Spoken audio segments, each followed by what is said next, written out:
اعوذ باللہ من الشیطان الرجیم بسم اللہ الرحمن الرحیم لیس علیک ھداھم ولکن اللہ یہدی من یشاء وما تنفقوا من خیر فلانفسکم وما تنفقون الا ابتغاء وجہ اللہ وما تنفقوا من خیر یوفى الیکم وانتم لا تظلمون للفقراء الذین احصروا فی سبیل اللہ لا یستطیعون ضربا فی الارض یحسبهم الجاہل اغنیاء من التعفف تعرفهم بسیماهم لا یسألون الناس الحافا وما تنفقوا من خیر فإن اللہ به علیم الذين ينفقون أموالهم بالليل والنهار سرا وعلانية فلهم أجرهم عند ربهم ولا خوف عليهم ولا هم يحزنون الذين يأكلون الربا لا يقومون إلا كما يقوم الذي يتخبطه الشيطان من المس ذلك بأنهم قالوا إنما البيع مثل الربا وأحل الله البيع وحرم الربا فمن جاءه موعظة من ربه فانتهى فله ما سلف وأمره إلى الله ومن عاد فأولئك أصحاب النار هم فيها خالدون۔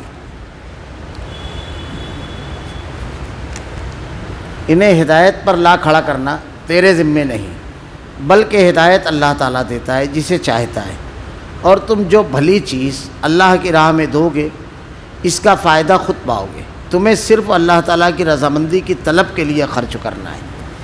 چاہے تم جو کچھ مال خرچ کرو گے اس کا پورا بدلہ تمہیں دیا جائے گا اور تمہارا حق نہ مارا جائے گا۔ صدقات کے مستحق صرف وہ غربا ہیں جو اللہ کی راہ میں روک دیے گئے، جو ملک میں چل پھر نہیں سکتے۔ نادان لوگ ان کی بے سوالی کی وجہ سے انہیں مالدار خیال کرتے ہیں۔ آپ ان کے چہرے دیکھ کر قیافے سے انہیں پہچان لیں گے۔ وہ لوگوں سے چمٹ کر سوال نہیں کرتے۔ تم جو کچھ مال خرچ کرو تو اللہ تعالیٰ اس کا جاننے والا ہے۔ جو لوگ اپنے مالوں کو رات دن چھپے کھلے خرچ کرتے ہیں ان کے لیے ان کے رب تعالیٰ کے پاس اجر ہے، نہ انہیں خوف ہے نہ غمگینی۔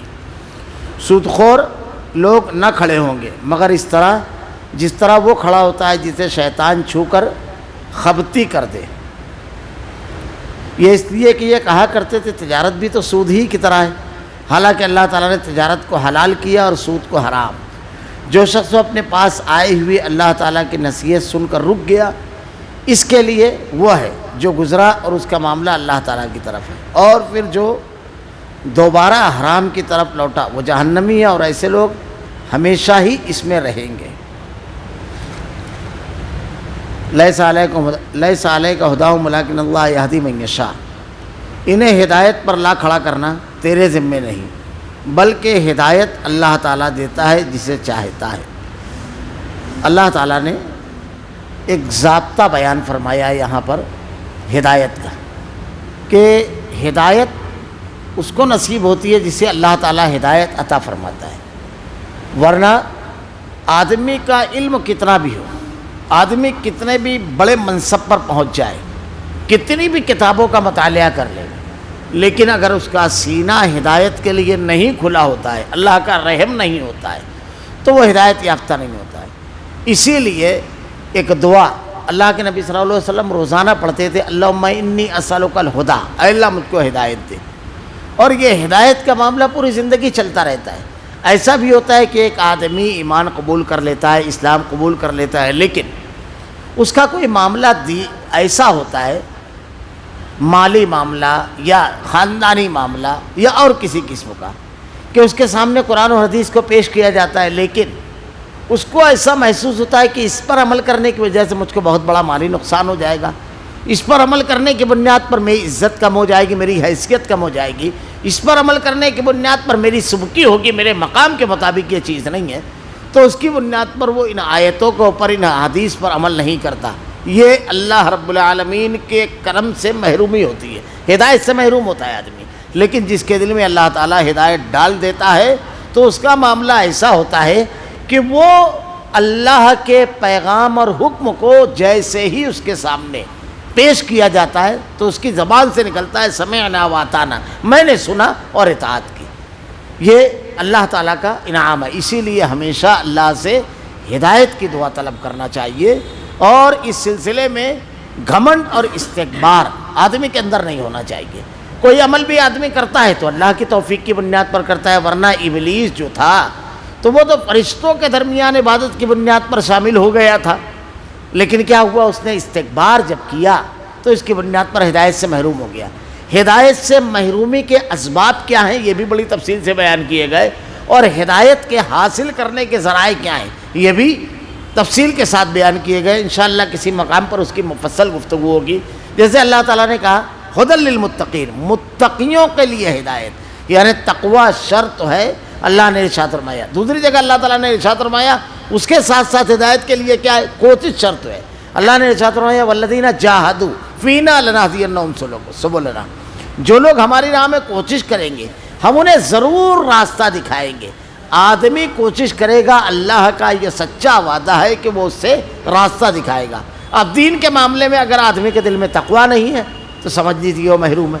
اگر اس کے اندر کوشش اور جدوجہد نہیں ہے، کوشش اور جدوجہد کا مطلب کیا ہوا، وسیع معنی۔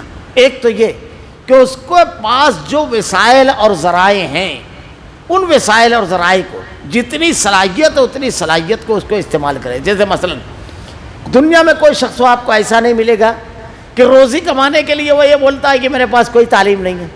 زیادہ تعلیم یافتہ ہوتا ہے، ڈگری ہولڈر ہوتا ہے تو اپنی سطح کی روزی تلاش کرتا ہے، اس سے کم ہوتا ہے تو اس سطح کی۔ ایک آدمی بالکل پڑھا لکھا نہیں ہے تو کھڈا کھودتا ہے، حمالی کرتا ہے، لیکن پیٹ بھرنے کے لیے کسی نہ کسی ذریعے کو وہ حاصل پکڑ لیتا ہے اور اس ذریعے پر محنت کر کے جو اس کے تقاضے ہیں اس کو پورا کرتا ہے۔ تو ہدایت سب سے بڑی ضرورت ہے، یہ پیٹ کی ضرورت کے لیے وہ کرتا ہے، ہدایت سب سے بڑی ضرورت ہے۔ اب اس ضرورت کے لیے وہ کوشش نہ کرے تو اس کے پاس جو صلاحیت ہے، جتنا علم ہے۔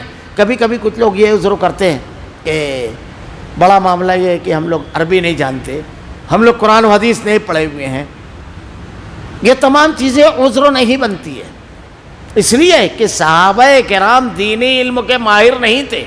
اللہ کے نبی صلی اللہ علیہ وسلم نے جب ان کے سامنے اللہ کا کلام اور اللہ کے نبی کی حدیث پیش کی، وہ کسی مدرسے کے فارغ اور سند یافتہ لوگ نہیں تھے، وہ تو شرک میں اس طرح ڈوبے ہوئے تھے، کفر میں اس طرح ڈوبے ہوئے تھے، مشرکین مکہ اور ضلالت اور گمراہی کی ایسی انتہا تھی کہ حیرت ہوتی ہے ان کو پڑھ کر کے۔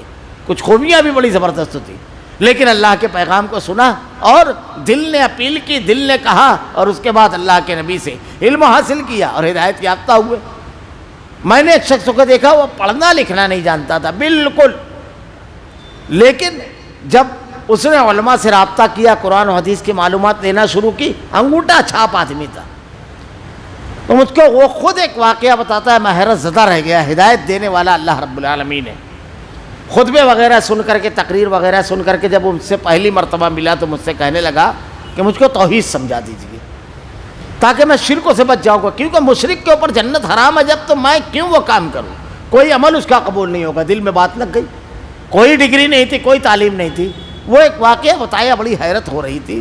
ایک درس میں شریک ہوا، ایک جماعت کے امیر، جماعت اسلامی کے مقامی امیر کے درس میں جب شریک ہوا تو درس کے خاتمے کے بعد کچھ سوالات آئے تو ایک شخص نے سوال کیا کہ مجھ کو یہ بتائیے کہ وسیلے سے دعا مانگنا چاہیے یا نہیں۔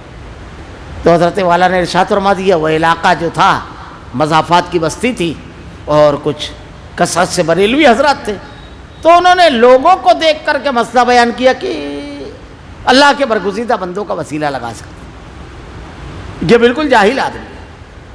تو یہ کہتے ہیں حضرت، یہ بھی درد میں شریک تھے، کہنے لگے حضرت ایک چیز یہ بتائیے کہ اگر میں دعا وسیلے سے مانگوں تو جو چیز مجھ کو نہیں ملنے والی ہے وہ مل جائے گی کیا؟ تو بولے نہیں۔ اچھا، جو چیز مجھ کو ملنے والی ہے 10 دن بعد ملنے والی ہے، وسیلہ لگانے کی وجہ سے 8 دن میں مل جائے گی کیا؟ بولے نہیں۔ اچھا، جو چیز ملنے والی ہے جتنی میں نے مانگا اس سے زیادہ مل جائے گی کیا وسیلہ لگانے سے؟ بولے نہیں۔ اچھا، یہی سب چیز الٹ دو، اگر میں نے وسیلہ نہیں لگایا تو جو چیز مجھ کو 10 دن میں ملنے والی ہے وہ 20 دن میں ملے گی، لیٹ ہوگی کیا؟ یا ملنے والی نہیں ملے گی، یا جتنی ملنے والی ہے اس میں کچھ کمی ہوگی؟ تو بولے نہیں۔ تو بولے وسیلے کی ضرورت کیا؟ مجھ کو آپ یہ سمجھائیے اس کی ضرورت کیا؟ دوسری چیز اس کو ایک یاد رہ گئی، کہا اللہ کے نبی صلی اللہ علیہ وسلم نے جتنی بھی دعائیں بتائی ہے کسی ایک دعا میں اللہ کے نبی نے وسیلہ لگایا ہو۔ ہم کو جو دعائیں سکھائی ہے انہوں نے، ہر چیز کی جو دعا اللہ کے نبی نے سکھا دی ہے، اس میں وسیلہ تو نہیں ہے۔ انبیاء کرام کی جتنی بھی دعائیں قرآن میں ہیں اس میں تو وسیلہ نہیں ہے۔ بہرحال وہ ذرا سا پریشان ہوئے، کہا پھر یہ عبادت ہے، کیونکہ اللہ تعالیٰ نے قرآن میں کہا ہے کہ عبادت ہے پکارنا۔ عربی کچھ نہیں آتی تھی، پڑھے لکھے نہیں تھے، اور عبادت میں اللہ کے ساتھ کسی کو شریک کر سکتے ہیں کیا؟ وہ جواب نہیں بن پڑ رہا تھا. بہرحال درس و ختم ہوا تو وہ ان کو لے جا کر کے کنارے سمجھانے لگے کہ یہاں پر وہ سوال نہیں کر رہا تھا. تو کہا کیوں نہیں کر رہا تھا حضرت؟ تو کہنے لگے اصل میں وہی سب لوگ تھے نا، ناراض ہو جائیں گے وہ. تو کہا آپ اگر قرآن کا درس دے رہے ہیں اور آپ صحیح بات نہیں بتا رہے ہیں تو اس سے بہتر ہے کہ آپ درس نہ دے. قوم نے آپ کی گردن پکڑ کر کے تو نہیں کہا کہ آپ کھڑے ہو کر کے قیادت کرو، لوگوں کی رہبری اور رہنمائی کرو، صحیح بات بتاؤ. تو اللہ رب العالمین ہدایت دینے والا اور ایسے سے سینہ کھولتا ہے کہ اہل علم اور اہل دانش کی عقلیں ایک طرف رکھی رہ جاتی ہے. تو ہدایت کا تعلق اللہ سے. دوسری چیز والذین جاہدوا، کوشش کرنا، سبلنا، اس کے بعد اللہ تعالیٰ راستہ دکھائے گا.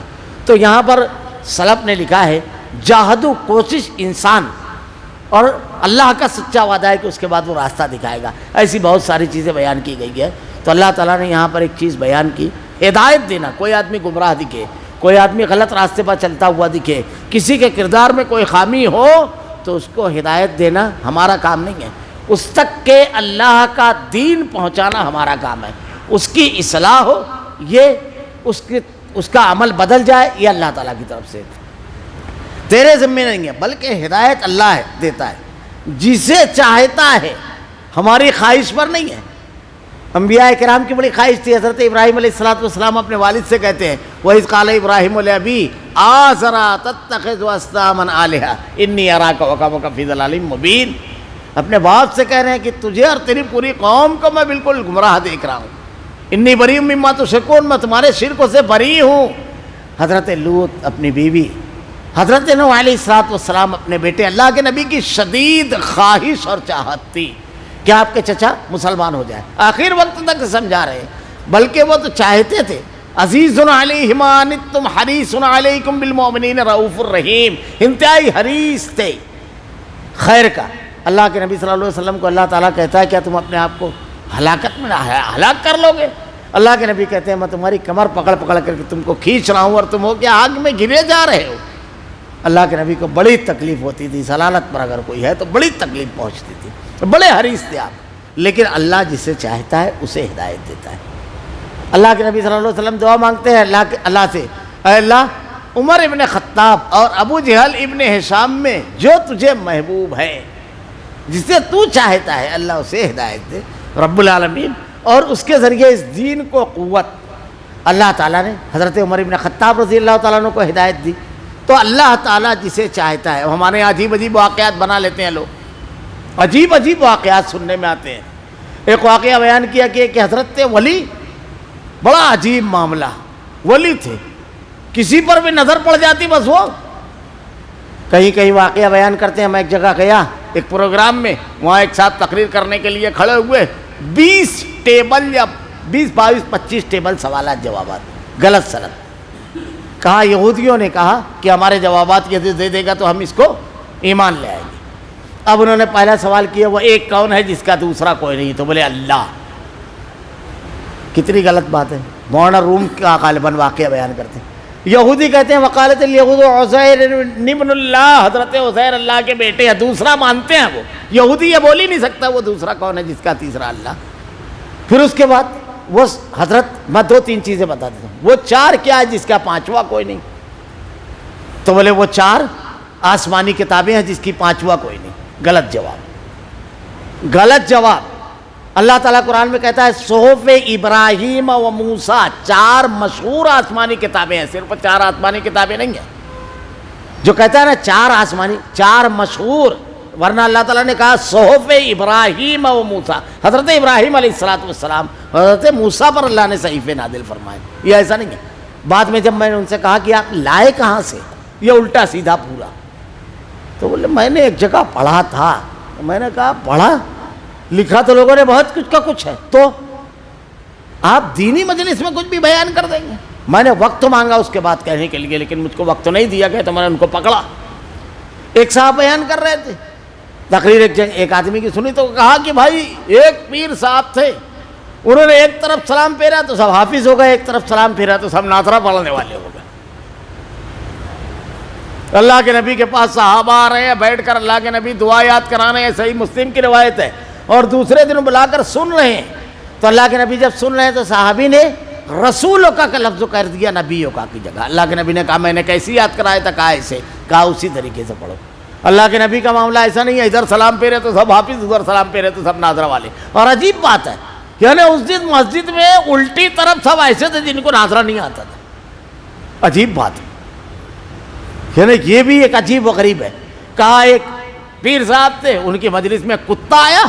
کتے جب وہ کتوں کے درمیان گیا تو سارے کتے نے ان کے اس کتے کے پاس بیٹھ کر کے ذکر کیا. یعنی کتا بھی ہدایت ہو گیا, ہدایت یافتہ ان کی مجلس سے.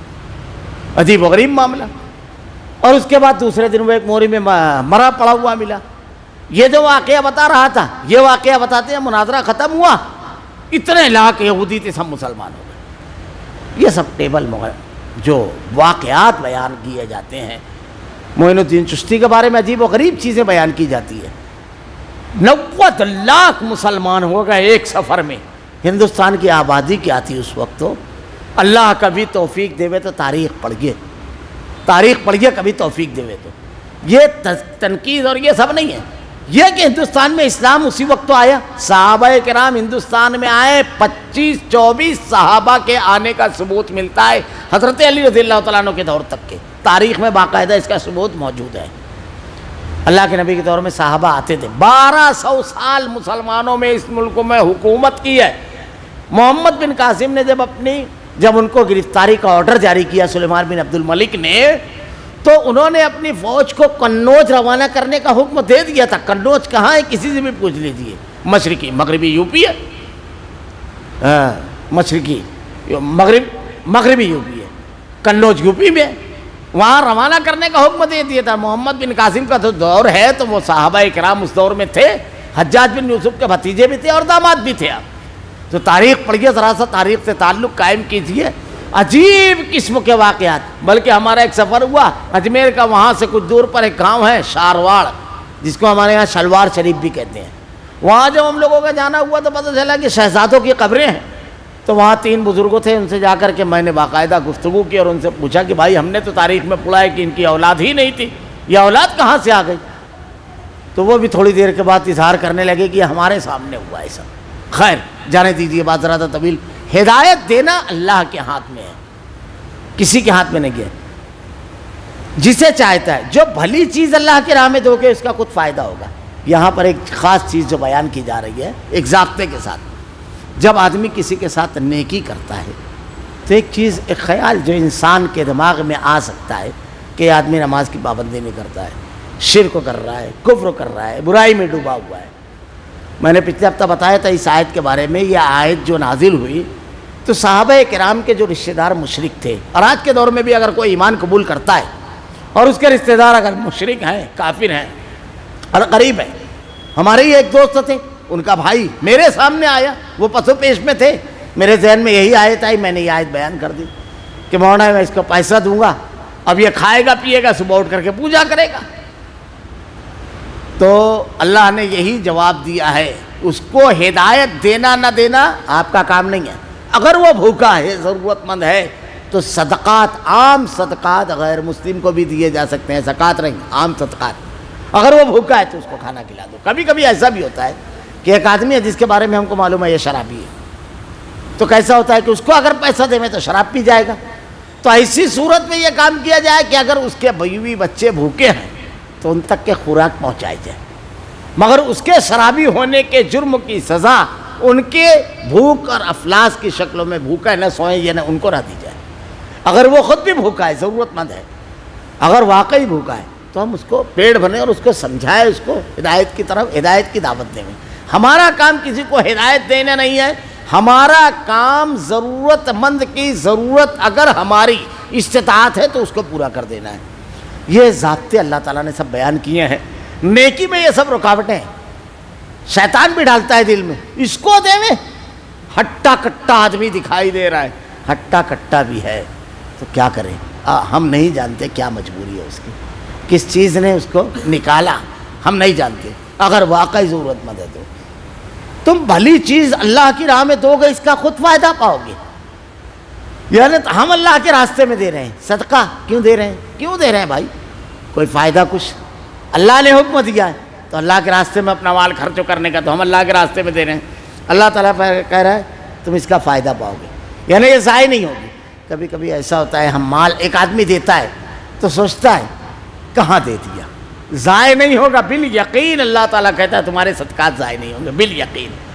بنی اسرائیل کا بہت مشہور واقعہ آپ نے سنا ہوگا، ایک شخص 3 لوگوں کو دیا، تینوں غلط ہاتھ میں، ایک فقیر، ایک کنجوس سیٹ کو، اور ایک ڈاکو کو، اور ایک زانیہ خاتون کو۔ تینوں دن ایسا ہوا کہ لوگ کہنے لگے کون بے وقوف ہے کسی کے بھی ہاتھ میں پیسہ رکھ کر چلا جاتا ہے، لیکن ان تینوں نے توبہ کی۔ وہ ڈاکو سوچنے لگا میں لوٹنے نکلتا ہوں، یہ اللہ کی رضا کے لیے لٹانے نکلتا ہے، میں نافرمانی کرنے نکلتا ہوں، یہ فرما برداری کرنے نکلتا ہے۔ وہ زانیہ کہتی ہے میں گناہ کی دعوت دینے نکلتی ہوں، اور یہ اللہ کی رضا اور خوشنودی رات کی اندھیرے میں تلاش کرنے کے لیے نکلتا ہے۔ بخیل سیٹھ کہتا ہے کہ میں اپنا مال جمع کرتا ہوں، لوگوں سے بچاتا ہوں، اور یہ اپنے مال کو اللہ کے راستے میں خرچ کرنے کے لیے نکلتا ہے۔ تینوں نے توبہ کر لی، ایک انقلاب برپا ہوا۔ تو آپ کا مال دوسری حیثیت سے بھی ضائع نہیں ہوگا، اللہ کرے۔ تمہیں صرف اللہ کی رضامندی کے لیے، کی طلب کے لیے خرچ کرنا ہے۔ اب نظر کہاں رہنا چاہیے؟ ہماری نظر چوک جاتی ہے، ہم لوگ یہ سوچتے ہیں یہ ایسا نہ، اگر یہ بھوکا ہے اس کو کھلا دے میں اللہ راضی ہو جائے گا، کیونکہ قیامت کو تو اللہ تعالیٰ کیا کہے گا؟ میں بھوکا تھا، تو نے مجھ کو نہیں کھلایا۔ بندہ کہے گا اے اللہ تو ساری مخلوقات کو رزق دینے والا ہے، رب العالمین، تو کیسے بھوکا رہ سکتا ہے؟ اللہ کہے گا میرا فلاں بندہ بھوکا تھا، تو اگر اس کو کھلاتا تو آج میں تجھ کو کھلاتا، میرا فلاں بندہ ضرورت مند تھا تو اس کی ضرورت کو پورا کرتا تو آج میں، یہ اللہ کہے گا۔ تو اللہ کو راضی کرنا، کسی بھی نیکی کے معاملے میں اللہ اپنی ذات کو نہیں پیش کرے گا، لیکن اس نیکی کا اندازہ لگائیے کتنی عظیم نیکی ہے، بہت عظیم نیکی ہے۔ تم جو مال خرچ کرو گے اس کا پورا بدلہ دیا جائے گا، پورا بدلہ اللہ تعالیٰ دے گا، ذرا سا بھی اس میں کمی نہیں ہوگی اللہ تعالیٰ، بلکہ ایسا ہوگا کہ وہ اس کو بہت بڑھا دے گا۔ یعنی ہمارا مال ضائع نہیں ہوا، ہم نے دیا تو، یہ خیال شیطان ڈلواتا ہے، یہ ایسا آدمی اس کی مدد کرے، اگر اس کو دیں گا تو ثواب ملے گا کیا؟ مجھ کو ایک مرتبہ بڑا افسوس ہوا، ہنسی مذاق میں کچھ لوگ ایسے جملے کہہ دیتے ہیں، دینی معاملات میں اگر کوئی لطیفہ یا کوئی ایسی چیز جنت جہنم اللہ رسول کے بارے میں ہے، سختی سے روکنا چاہیے مذاق بنانے والوں کو۔ رات کا وقت تھا، کوئی بھیکاری بھیک مانگ رہا تھا، تو اس سے کہتا ہے کہ یار بہت رات ہو گئی ہے، لکھے گا کون؟ استغفر اللہ، کیا سمجھتے ہیں آپ؟ اس قسم کا جملہ نکال دیتے ہیں، کیا سمجھتے ہیں اس کو؟ وہ علیم و خبیر ذات کہتی ہے کہ کچھ ضائع نہیں ہوگا۔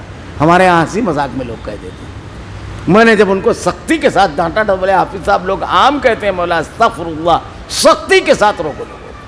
اللہ تعالیٰ تو کہتا ہے ما یلفظ من قول الا لدیہ رقیب عتید، ہر لفظ جو ہم اپنی زبان سے نکالتے ہیں اس کو ایک لکھنے والا بیٹھا ہوا ہے، ہمارے ہر باریک سے باریک عمل کی خبر، مثقال ذرۃ خیر یرا مثقال ذرۃ شر یرا، سب کو اللہ قیامت کو روز لے آئے گا، تمہارا حق نہ مارا جائے گا۔ آپ نے خرچ کیا اور آپ کو اجر نہیں ملا تو حق مارا گیا، اللہ تعالیٰ کہہ رہا ہے حق نہیں مارا جائے گا، رب العالمین کا وعدہ ہے۔ للفقراء الذين اسروا في سبيل الله لا يستطيعون ضربا في الارض يحسبهم الجاهل اغنياء من التعفف، صدقات کے مستحق صرف وہ غربا ہے جو اللہ کی راہ سے روک دیے گئے۔ اللہ تعالیٰ جن لوگوں کو صدقہ دینا ہے ان کے بارے میں بیان کر رہا ہے کہ کون لوگ ہیں جو اللہ کی راہ میں روک دیے گئے، یعنی اللہ کی راہ سے روک دیے گئے وہ لوگ تھے جو مہاجرین تھے، ہجرت کر کے آئے، اور اگر اپنی جگہ ہیں بھی تو ان کا کاروبار بائیکاٹ، ہر چیز کا بائیکاٹ، ان کو مزدوری نہیں مل رہی ہے۔ ایسے حالات ہوتے ہیں، غریب مزدوروں کو صرف اس وجہ سے کہ مومن ہے مزدوری نہیں مل رہی ہے، غیر اور اپنے سب کرتے ہیں، یہ سب بائیکاٹ کی چیزیں ہم نے دیکھی ہے، اور اس سے لائم نہیں ہے، آپ اور ہم سب دیکھ رہے ہیں۔ اب تو ایسا ہے کہ کسی گاؤں میں آپ کاروبار کرنے جا رہے ہیں تو مسلمان ہے تو روک کر کے کہہ دیے جاتے ہیں کلپ آتی ہے آپ یہاں کاروبار نہیں کر سکتے۔ اب اگر یہ ضرورت مند ہے تو ضرور اس کو دو، اور یہ جو اللہ کی راہ سے روک دیے گئے دین اور ایمان پر عمل کرنے والے یہ لوگ، یہ سب جو روکے جائیں، جو ملک میں چل پھر نہیں سکتے، چل پھر نہیں سکتے۔ اس میں بہت بڑی تعداد ان لوگوں کی بھی بیان کی گئی ہے، جیسے جو اللہ کے راستے میں چلتے ہیں، جو دین کے لیے نکلتے ہیں، دین کی کوشش کرتے ہیں، وہ سب بھی اس میں شامل ہیں۔ وہ لوگ نادان لوگ ان کی بے سوالی کی وجہ سے ان کو مالدار خیال کرتے ہیں۔ ایک وہ لوگ بھی ہیں جو بہت خوددار ہوتے ہیں، زبان نہیں کھولتے ہیں۔ خاص طور سے اس میں پہلی جو صف ہے وہ اصحاب صفہ کی ہے، جو بدن کے کپڑوں پر مکہ سے مدینہ پہنچے تھے۔ ہمارے سماج اور معاشرے کے اندر بھی ایسے رہتے ہیں کہ جو اپنی زبان نہیں کھولتے ہیں۔ آپ ان کے چہرے دیکھ کر کے آپ اسے انہیں پہچان لوگے۔ اللہ تعالیٰ ان کی پہچان بتا رہا ہے۔ چہرہ انسانی زندگی کی سب سے دلچسپ کتاب ہے، اس کو پڑھیے۔ اسی لیے کسی سے گفتگو کا آغاز کرنے سے پہلے اس کے چہرے کے تاثر کو دیکھنا چاہیے۔ کبھی کبھی کوئی انتہائی ٹینشن میں کسی مسئلے میں گھرا ہوتا ہے اور ایک آدمی ان سے عجیب قسم کے مذاق کر لیتا ہے، نتیجہ یہ ہوتا ہے کہ تعلقات خراب ہو جاتے ہیں۔ اللہ کے نبی صلی اللہ علیہ وسلم کا واقعہ کہ ایک مرتبہ حضرت ابوبکر اور عمر رضی اللہ تعالیٰ عنہ میں کسی معاملے میں کہا سنی ہو گئی، اور حضرت عمر رضی اللہ تعالیٰ عنہ کو ابوبکر صدیق رضی اللہ تعالیٰ عنہ نے ایک سخت جملہ کہہ دیا۔ جب سخت جملہ کہا تو احساس ہو گیا فوراً کہ میرا جملہ سخت نکل گیا، تو فوراً حضرت عمر رضی اللہ تعالیٰ عنہ سے کہا کہ میرے بھائی مجھ کو معاف کر دینا، میں نے واقعی بہت سخت جملہ کہا۔ حضرت عمر رضی اللہ تعالیٰ عنہ نے کہا مجھ کو بڑی تکلیف پہنچی ہے، ابھی آپ مجھ کو تنہا چھوڑ دیجیے، لیکن یہ اصرار کرتے رہے کہ نہیں مجھ کو معاف کر دو۔ یہ بات کرتے ہوئے دونوں حضرت عمر رضی اللہ تعالیٰ عنہ کے مکان تک پہنچ گئے۔ آپ اصرار کرتے رہے، معافی مانگتے رہے، اور آپ یہ کہتے رہے بار بار کہ مجھ کو ابھی تنہائی چاہیے۔ حضرت عمر رضی اللہ تعالیٰ عنہ گھر میں داخل ہو گئے۔ ابوبکر صدیق رضی اللہ تعالیٰ عنہ وہاں سے لوٹ کر کے مسجد گئے۔ جب مسجد گئے تو اللہ کے نبی صلی اللہ علیہ وسلم تشریف رکھے ہوئے تھے، آپ بیٹھے ہوئے تھے۔ ابوبکر صدیق رضی اللہ تعالیٰ عنہ کے چہرے پر نظر پڑی اور آپ نے حضرت ابوبکر صدیق رضی اللہ تعالیٰ عنہ سے پوچھا کیا معاملہ ہے؟ حضرت ابوبکر صدیق رضی اللہ تعالیٰ عنہ سے جیسے ہی دریافت کیے، چہرے کا تاثر بیان کرتا ہے کس پوزیشن میں آدمی۔ آپ نے پورا واقعہ بیان کیا کہ مجھ سے واقعی غلطی ہوئی، ادھر کیسے سینے تھے، اللہ نے کیسا شفاف دل بنایا تھا ان کا۔ حضرت عمر رضی اللہ تعالیٰ عنہ جب گھر میں داخل ہوئے، یہاں ابوبکر صدیق رضی اللہ تعالیٰ عنہ کہتے ہیں کہ اللہ کے نبی واقعی میں نے سخت بات کہہ دی اپنے بھائی عمر رضی اللہ تعالیٰ عنہ کو۔ حضرت عمر رضی اللہ تعالیٰ عنہ کہتے ہیں میرے بھائی نے مجھ سے بار بار معافی مانگی، لیکن غصے کی زیادتی، غم کی زیادتی کی وجہ سے، اس جملے کی تکلیف کی زیادتی کی وجہ سے میں نظر انداز کرتا رہا۔ میں نے تو اپنے بھائی کا دل دکھایا، تکلیف پہنچائی اس کو۔ آپ فوراً وہاں سے نکل کر مسجد کی طرف چلے۔ کیسے صاف سینے تھے۔ اب جب وہ مسجد میں داخل ہوئے تو کیفیت یہ کہ ابوبکر صدیق رضی اللہ تعالیٰ عنہ حضرت عمر سے، اور حضرت عمر رضی اللہ تعالیٰ عنہ ابوبکر صدیق رضی اللہ تعالیٰ عنہ سے معافی مانگ رہے ہیں۔ حضرت ابوبکر صدیق رضی اللہ تعالیٰ عنہ کہتے ہیں کہ میں نے سخت کہا نہ، آپ کا دل دکھایا، آپ معافی مانگ رہے تھے، بات ختم ہو گئی تھی۔ اللہ تعالیٰ اپنی بے شمار رحمت نازل فرمائے ان صدیق اور سچے اور صالح لوگوں پر۔ تو چہرے کا تاثر دیکھ کر کے تم پہچان لوگے۔ معاشرے میں لوگوں کو پہچاننے کا بہت سارا طریقہ ہے، میں نے اس سے پہلے بھی دروس میں بیان کیا ہے۔ ایک آدمی ہے، اسی معاشرے میں وہ زندگی گزارتا ہے، اس کو 5 بیٹے ہیں، 6 بیٹے ہیں، 3 بیٹے ہیں، 4 بیٹے ہیں، سب تعلیم حاصل کر رہے ہیں، اکیلا مزدوری کرتا ہے، کتنا ہفتے کا کما رہا ہے، لوم چلا رہا ہے، حمالی کر رہا ہے، گھڑی لگا رہا ہے، کرانے کی دکان پہ کام کر رہا ہے، کچھ اور ایک ایوریج ہم کو معلوم رہتا ہے۔ اب اسی سماج اور معاشرے میں ہم بھی رہتے ہیں، ہماری بھی ضرورتیں ہیں۔ اتنا کما رہا ہے کہ اس کا گھر چل جا رہا ہے، لیکن صرف گھر چلنا نہیں ہے۔ ابھی شادی بیاہ کے موقع میں ایک صاحب ملے، مزدور آدمی، کہتے ہیں کہ جتنی جمع پونجی تھی سب ختم ہو گئی۔ کہا پوچھا کیوں؟ تو کہا رشتہ داروں کے یہاں شادی میں شرکت ہوئی تو جو رسمیں ہیں دینے کی خاندان میں، اس کی وجہ سے۔ کبھی ایسا ہوتا ہے کہ بچوں کو اب اسکول کا معاملہ تو ایسا ہے کہ یہ تعلیمی مافیا جو ہے، مافیا ہی کہنا چاہیے ان کو، کیونکہ مافیا ان کو کہا جاتا ہے لوٹ مار کرتے ہیں اور ظلم کرتے ہیں، تو تعلیمی مافیا ہی ہے۔ آج تو ایسا ہے کہ اگر آپ ملازمت پر لگنا چاہیں تو لاکھوں روپیہ کی رشوت۔ کے جی میں آپ کو بچے کو داخلہ کرنا ہے تو 5,000، 10,000، 15,000، 20,000 تک کے ڈونیشن اب تو لوگوں نے اور کچھ بتانا شروع کر دیا۔ یہاں یہ صورتحال، تجارت لوٹ مار مچی ہوئی ہے، تجارت ہے یہ، خدمت نہیں ہے۔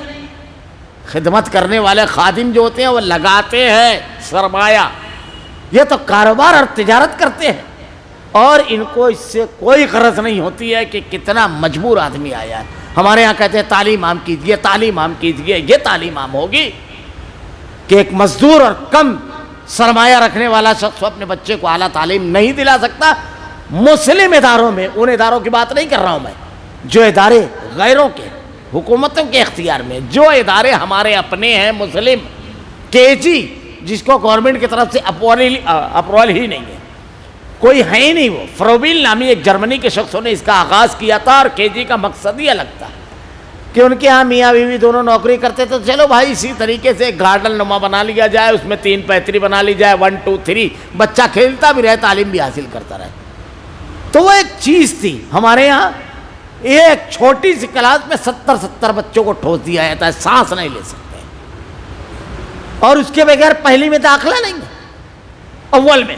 اب وہاں پر کو ڈونیشن، خیر وہ ایک ذرا تھا، دوسری بات اس کو ڈونیشن کے لیے قرض کریے، اس کے در پر اس کے در پر جانا ہے، کوئی بیمار پڑ گیا، میڈیکل ہے، میڈیکل کا معاملہ تو اللہ کی پناہ، کیونکہ 4 مرتبہ وضو کر کے اس عنوان پر بولنا پڑے گا، ہر جگہ کمیشن، ایسا معاملہ ہے میڈیکل کا، کیا نہیں چل رہا ہے، بڑا افسوسناک مرحلہ ہے، یہ معمولی چیزیں نہیں ہیں۔ آپ اپنے عمل سے دین کے داعی اور مبلغ ہو، آپ کے عمل سے اسلام کی تصویر کیسی ہے یہ واضح ہوتی ہے۔ ایک سیاسی لیڈر جا کر کے اگر کرپشن کرتا ہے تو مسلمانوں کی یہ تصویر پیش کرتا ہے کہ اسلام کا ماننے والا یہ کر رہا ہے، مطلب کیا ہے۔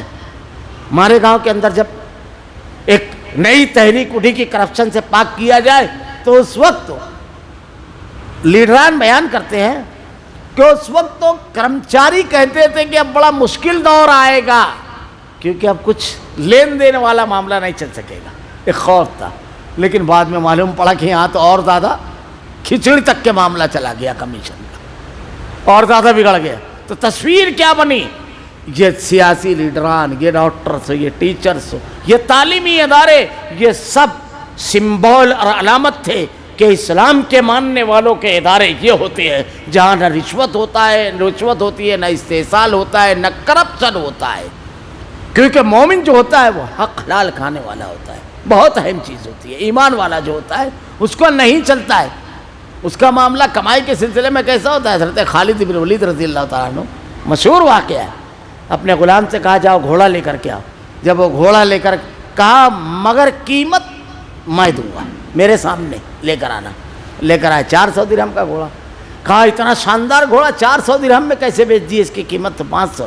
مالک نے کہا بالکل صحیح کہا آپ نے، پھر کہا نہیں یہ بھی نہیں ہے، پھر 600، ایسے بڑھاتے بڑھاتے 800 تک لے گئے، اور کہا عربی نسل کا گھوڑا ہے، میں اس کی قیمت جانتا ہوں، میں اس کی خوبیوں سے واقف ہوں، اس کی اصل قیمت 800 درہم ہے۔ کس بنیاد پر تم اس کو آدھی قیمت میں فروخت کر رہے تھے؟ فروخت کرنے والا کہتا ہے کہ میں ضرورت مند تھا، مجھ کو انتہائی شدید ضرورت تھی مال کی۔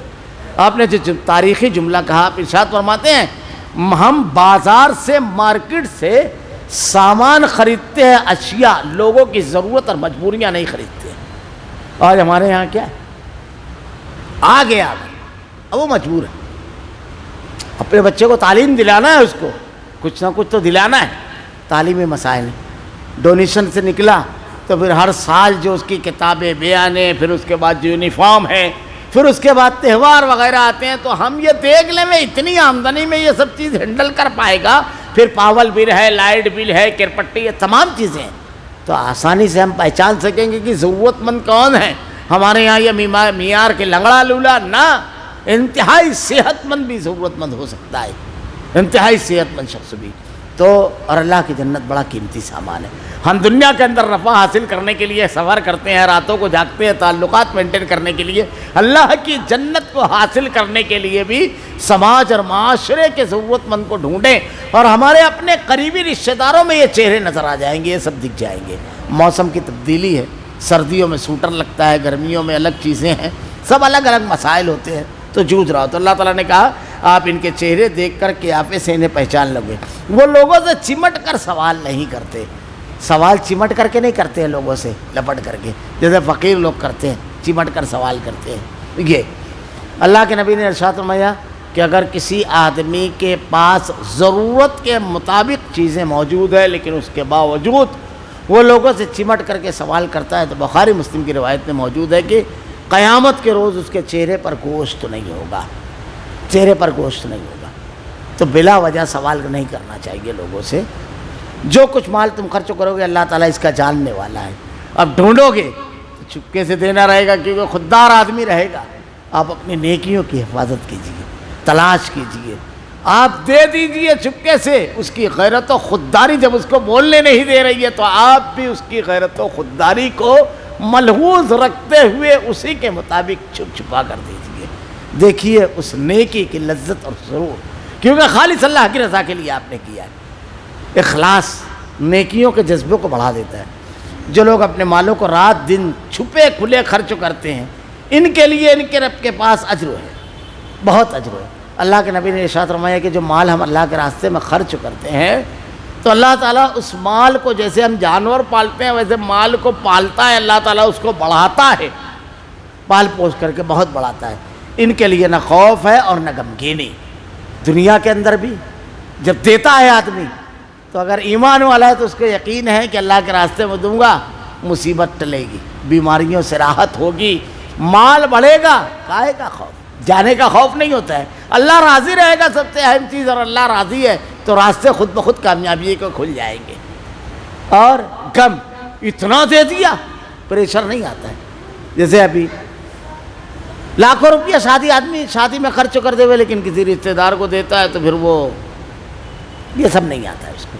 قیامت کے روز بھی یہی معاملہ رہے گا۔ اگلی آیت کا میں صرف ترجمہ پڑھ دے رہا ہوں، عنوان بڑی اہمیت کا حامل ہے۔ الذین یاکلون الربا لا یقومون کما یقوم الذین یاکلون الربا لا یقومون الا کما یقوم الذی یتخبطہ الشیطان من المس۔ سود خور لوگ نہ کھڑے ہوں گے مگر اس طرح جس طرح وہ کھڑا ہوتا ہے جسے شیطان چھو کر خبطی کر دے ہوئے۔ سود کی سزا، سود کتنا سنگین جرم ہے، میں آئندہ ہفتہ بتاؤں گا اس کی تفصیلات۔ شریعت اسلامیہ میں اگلی آیت تو آنے والی ہے آگے، کسی گناہ کے بارے میں آپ یہ جملہ نہیں پائیں گے جو سود کے بارے میں، فَأَذَنُوا بِحَرْبٍ مِّنَ اللَّهِ وَرَسُولِهِ۔ سود خور اللہ اور اس کے رسول سے جنگ کرتا ہے، اتنا خطرناک ہے۔ اللہ کے نبی نے کہا کہ ایک دور ایسا آئے گا لوگ سود میں ملوث ہوں گے۔ انتہائی افسوسناک بات کہ ہمارے معاشرے میں ایک بہت بڑی تعداد سودی کاروبار میں ملوث ہو چکی ہے، بہت بڑی تعداد، لین دین کی شکل میں، مختلف بے اینا کی شکلوں میں۔ بے اینا کہا جاتا ہے کسی شے کو بیچ میں ڈال دینا۔ تو سود کی قسموں کی بھی بحث انشاءاللہ العزیز رہے گی تو اس میں اس کی تفصیلات آئے گی۔ یعنی جیسے مثلاً ایک آدمی کسی شخص کے پاس آیا کہ مجھ کو 3 لاکھ روپے کی ضرورت ہے، تو کہا 3 لاکھ کی ضرورت ہے، پیسہ تو نہیں ہے، ایسا کر یہ پلاٹ لے لیں، یہ 4 لاکھ روپے کا پلاٹ ہے، میں لے لیتا ہوں یہ پلاٹ، مجھ کو بیٹ ڈال، اس میں سے 3 لاکھ لے لے اور اپنا استعمال کر۔ حالانکہ اس کی اصل قیمت 3 ہی لاکھ تھی، اب اس کو ضرورت تھی، کہا ٹھیک ہے لا، وہ 4 لاکھ روپے میں یہ پلاٹ لے لیا، یعنی اس کو پلاٹ دے دیا اور 4 لاکھ میں یہ اسی کو پلٹا دیا۔ اب اس کے پاس کتنا آیا؟ جس کو چاہیے تھا 4 لاکھ، لینا کتنا تھا 3، 1 لاکھ اس نے لوٹا دیا۔ اب 1 لاکھ اس کو بڑھ کر کے مل گیا، اب یہ 3 لاکھ روپیہ بھی دینا رہے گا۔ اب یہ کیا بولتے ہیں؟ میں تو بیچ میں پلاٹ دیا،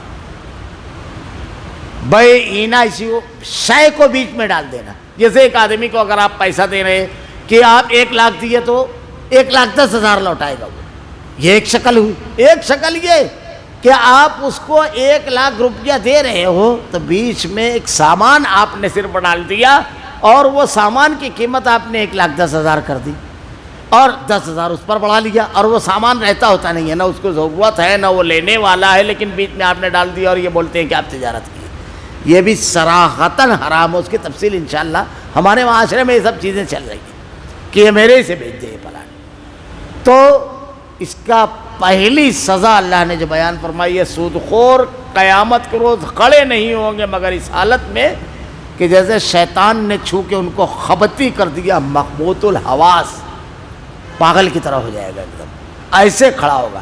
قیامت کے روز کچھ مجرمین ایسے ہوں گے جن کو دیکھتے ہی لوگ کہیں گے کہ یہ فلاں جرم کا مجرم ہے. اس میں سے ایک سود خور ہوگا, ایک وہ ہوگا جو 2 بیویاں رکھا ہوگا اور ایک کے ساتھ ناانصافی کرتا ہوگا تو ایک طرف کا حصہ اس کا جھکا ہوگا. ایک وہ ہوگا جس سے ہمارے یہاں جیسے گھر بناتے ہیں تو غلطی سے 2 انچ گھس جاتے ہیں, کبھی یہ سننے میں نہیں آتا کہ غلطی سے 2 انچ چھوڑ دیے, یہ سننے میں نہیں آتا, بس یہی سننے میں آتا ہے کہ غلطی سے 2 پھر گھس جاتے ہیں. ایک بالش تو زمین اگر کسی کی غضب کی ہوگی تو 7 زمینوں کا طوق ہوگا. اللہ کے نبی نے کہا تم اس حالت میں نہ ملنا روز محشر کہ کسی نے کسی کی بکری, کسی کی گائے, کسی کا اونٹ مارا ہو, وہ اس کے کاندھے پر بلبلا رہا ہوگا اور یہ چیخ اور چلا رہا ہوگا. تو مختلف جرائم کے لوگ رہیں گے قیامت کے روز. اس حالت میں تو سود خور بھی ایسے ہی اٹھے گا. ایک آخری بات سود کے بارے میں, ایک چھوٹا سا واقعہ. مالیگاؤں کے اندر یہ بھی بڑا عجیب و غریب معاملہ ہے. جب بابری مسجد پہلی مرتبہ بابری مسجد کا جب معاملہ ہوا, شیلا نیاز کیا گیا, پھر اس کے بعد اس کی شہادت ہوئی 1992 میں 6 دسمبر کو. تو بابری مسجد جب شہید کی گئی تو اس وقت تو بڑا عجیب و غریب ماحول تھا. کچھ علماء مناظرے کا چیلنج جو کر رہے تھے. ہمارے مالیگاؤں میں انتخاب حسین قدیری صاحب آئے تھے, پورے شہر کو چیلنج برادرہ میں, اور جمعیت العلماء اصلاح معاشرہ کا ہفتہ بنا رہی تھی. اور جب شیلا نیاز ہوا تھا راجیو گاندھی کے ٹائم میں تو اس وقت تو اسمال اسکیل انڈسٹریز کا ہفتہ بنا رہی تھی جمعیت العلماء. یہ اتفاق نہیں ہوتا ہے, معاف کیجئے گا, ٹارگٹ نہیں ہے, لیکن ملی معاملہ ہے تو میں بتا رہا ہوں. تو اس وقت تو مالیگاؤں میں اسمال اسکیل انڈسٹریز کے ہفتے منائے جا رہے تھے. تو ایک میٹنگ رکھی گئی صابر ستار ٹاؤن ہال میں. تو وہیں پر ایک میٹنگ خلیل ڈاکٹر جو بڑے یعنی پرانے MBBS ہیں اور بڑے زبردست ماہر معاشیات اور مالیگاؤں کے صدر بلدیہ بھی رہ چکے ہیں, تو انہوں نے ایک میٹنگ رکھی تھی. تو اس میں ہمارے شہر سے قریب ایک دیہات یعنی ایک گاؤں کے ایک بڑے لیڈر کو بھی بلایا تھا. اس لیڈر نے ایک جملہ کہا تھا, وہ مجھ کو بھولتا نہیں ہے, حالانکہ اس وقت تو عمر بڑی کم تھی ہماری, مگر اس میں شریک ہوئے تھے. تو اس وقت اس نے ایک جملہ کہا تھا کہ سود سے بچنا. میرے گاؤں میں تقریباً تمام لوگوں نے کچھ نہ کچھ قرض لیا ہے بینکوں سے, اور کسی کو میں نہیں جانتا کہ وہ ترقی کیا, اور سب کے سب تباہ برباد ہو گئے. اب ہم نے ایک تحریک شروع کی اپنے گاؤں میں کہ لوگ سودی نظام سے آزاد ہو. جتنے لوگوں کو ہم نے آزاد کیا ہے, گھر بیچا کسی نے, کھیت بیچا کسی نے, کچھ اور بیچا کسی نے, وہی لوگ اب ترقی کی طرف ہیں.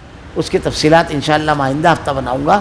اللہ نے اگر کسی چیز کو حرام قرار دیا ہے تو اخلاقی, سماجی, معاشرتی نقطہ نظر سے تکلیف دہ ہونے کے ساتھ, نقصان دہ ہونے کے ساتھ ساتھ دنیا اور آخرت دونوں جگہ ناکامی اور عذاب کا سبب ہے. اس کا صرف نقصان ہے. اللہ رب العالمین سے دعا ہے رب العالمین تیری منع کی ہوئی چیزوں سے رکنے کی, اور جن چیزوں کا تو نے حکم دیا ہے اس کو اس طرح کرنے کی توفیق دے رب العالمین جیسا کرنے کا تو نے ہمیں حکم دیا ہے. اللہ تیرے کلام کی آیتیں اور تیرے نبی کی حدیث کو ہمارا کردار و عمل بنا دے, ہمارا خاتمہ ایمان پر فرما.